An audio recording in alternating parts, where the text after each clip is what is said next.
राज उर्फ राज से सीख ले, वो तो टिक टाक का स्टार है।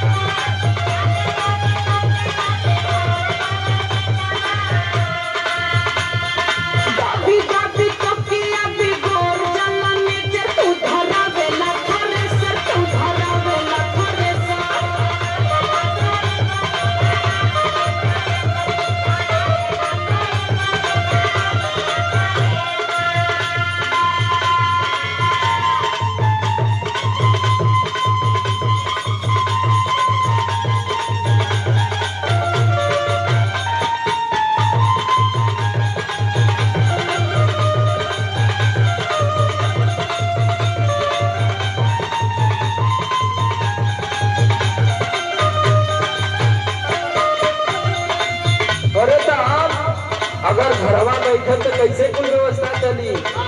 हाँ वो तो है ये बा। तू खुद समझदार है, तू के सब प्रेशर ना लेवे चाहिए। का करी हो तो चिंता ना होके लगेला। हाँ बड़ी चिंता वाली तू बहनी। घरवा में सूत के काटे